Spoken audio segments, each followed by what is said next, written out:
Saya Muhammad Salim Jindan Al-Habsyi mengklarifikasi dan mohon maaf sebesar-besarnya. Ana 100% Ana bukan dukun. Yang mana saya mengatasnamakan dan membawa gelar Habib.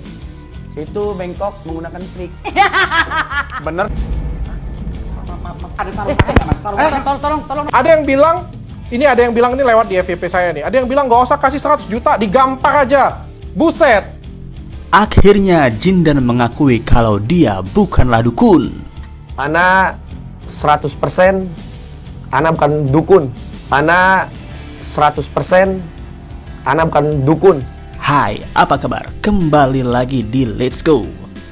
Kabar Jindan, Habib Jindan. Ente kadang-kadang akhirnya mengakui bahwa dia bukanlah dukun. Ana 100% Ana bukan dukun. Akui saya salah. Dukun sebenarnya Habib ini dukun atau enggak sih? Insyaallah. Ana 100% Ana bukan dukun. 100%. Demi Allah, Ana bukan dukun. Berarti bisa ngelihat jin. Nenek saya tuh yang ngajarin ngaji jin. Ngajarin ngaji Di jin. Tasikmalaya itu ada pesantren, di Singaparna tuh ada pesantren jin. Itu ngebelajarin jin. Habib Jindan bisa ngelihat jin? Saya pribadi dengan cucunya. Cucu saya pribadi. Hmm. Saya ngantri makannya. Tanya ke jin, langsung ngantri makan tuh. Di sini ada jin? Hal ini diklarifikasinya setelah banyak cemooh atau hujatan mengenai dirinya. Dia mengakui hanya untuk membela gurunya, makanya dia mengaitkan Habibnya dengan para dukun. Assalamualaikum warahmatullahi wabarakatuh. Saya Muhammad Salim Jindan Al-Habsyi mengklarifikasi dan mohon maaf sebesar-besarnya atas perbuatan dan perkataan saya kepada para habaib dan masyarakat publik berdasarkan video yang telah viral beberapa hari yang lalu, yang mana saya mengatasnamakan dan membawa gelar Habib yang disangkut pautkan dengan penyebutan dukun. Saya mengaku salah dan tidak akan melakukan dan menyangkut paut hal tersebut lagi. Karena pada saat itu saya hanya bermaksud membela guru saya yang sedang terkena masalah pribadi yang tidak dapat saya ceritakan kepada publik. Barang siapa yang menghina guruku sama saja menghina anak. Wah, Bang Dong, katanya kebal tembak, katanya berdarah. Sengaja Bang berdarahin. Benar. Gurunya juga udah pernah tuh. Gurunya si itu ya, si pasukan gabut itu. Dia nembak kakinya tuh, dar, bolong. Dan dia juga mengatakan bahwa hanya bertemu dukun pada saat di Bareskrim dan dia bukanlah salah satu dari organisasi dukun tersebut. Dikasih mahar saya ambil. Enggak juga nggak apa-apa. Saya tidak pernah ada kata nipu. Yang saya bisa lakuin, yang tidak ya tidak. Saya ini bersama Asosiasi Dukun Indonesia. Dukun Indonesia ya. Bukan saya masuk di grup itu, boleh dicek. Ada nggak saya masuk di grup itu? Boleh dicari tahu, ada nggak? Bukan. Bertemu sama beliau, kebenaran saya tahu mengenai Marcel begitu kan ya. Sekalian aja mungkin begitu ya. Dan ingat, saya di situ bukan berarti saya dukun ya, bukan. Cuman hanya kebetulan. Umur saya 22 tahun. Cucu Mbah Priuk, cucunya Mbah Priuk. Cicit Mbah Priuk. Ya, pokoknya Marcel pegang pistol. Iya. Ini juga pegang pistol. Sama-sama mengeluarkan ilmunya. Sama-sama nembak dong. Sama-sama nembak. Ya gitu, itu Kang. Hukum lima. Kalau dia tanda tangan disaksikan presiden, jangan tanggung-tanggung. Tanda tangan disaksikan presiden, kalau ada yang mati ya udah. Kalian palsu, yang bisa dikategorikan penipu dan palsu adalah kalian sebenarnya pesulap gitu loh. Hanya dukun. Gitu. Kalau dukun ini kan dia benar-benar turun dari Tuhan Yang Maha Esa kegiatannya. Kalau kalian kan belajar di buku, belajar kimia, jadi pesulap. Kalian dukun penipu, ya kalian lah yang menipu sebenarnya. Oknumnya nih Marcel, oknumnya bukan pesulap ya semuanya, tapi oknumnya si Marcel inilah yang penipu gitu loh. Jadi jangan bicara dukun penipu, justru kalian pesulap inilah yang ngikut-ngikut caranya dukun, dibelilah trik-trik di pasar. Dia bukan AR yang jago pentol. Itu kan ya jujur ngaku. Jarum apaan? Jago pentol yang bengkok. Kenapa tuh bengkok? Itu bengkok menggunakan trik. Bener dong. Ya benar gitu dong, tos dulu.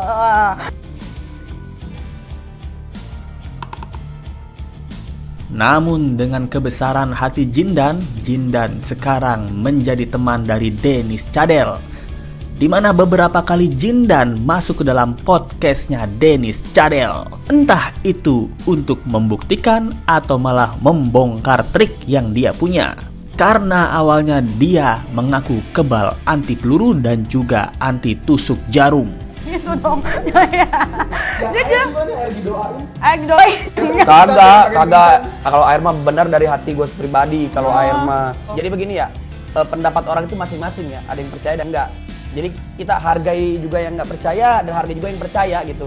Jadi saling menghargai karena kita ini NKRI loh. Saling menghargai ya kan. Emang kalau bengkok gimana? Jarum lu kayak bengkok. Bengkok mah. Istilah kate nih ya. Tapi ya Jindan ya, jadi ajak ke podcast orang nggak mau loh. Kenapa di podcast gue mau? Karena gue lucu kan? Bukan karena gue lucu. Gue kalau di podcast orang macam bedut, males gue.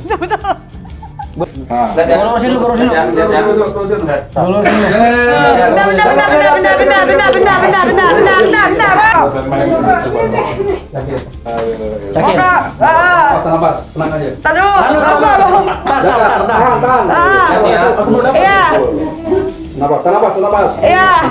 Itu dikatasin ya, Bumi.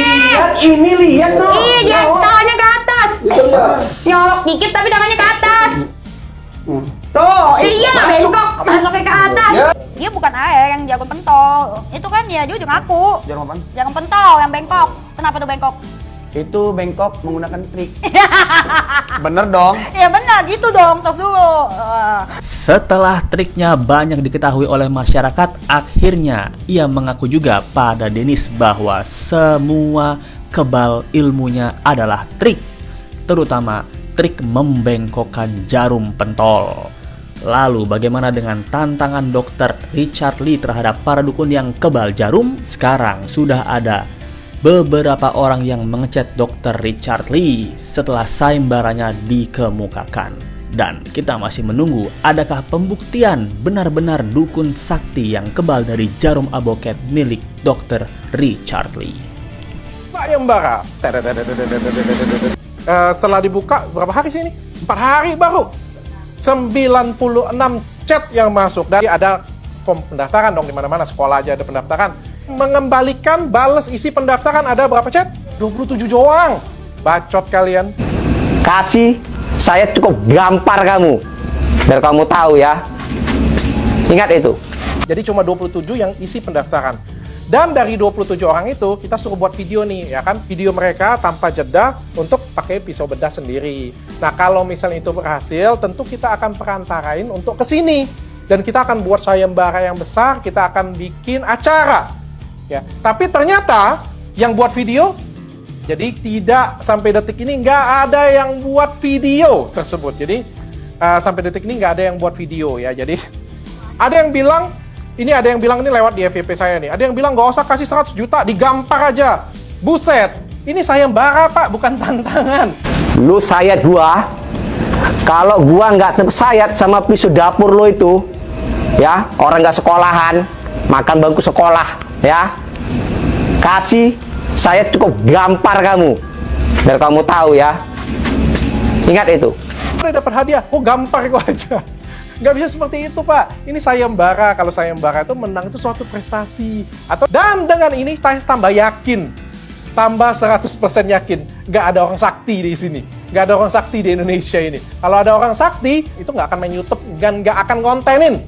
Kemudian kabar tentang pengacara dukun yang setelah tidak bersama Jindan lagi, memulai podcastnya dan mengatakan dia mempunyai kesaktian. Kalian lihat sendiri aja, saya tidak bisa mengungkapkan dengan kata-kata karena speechless.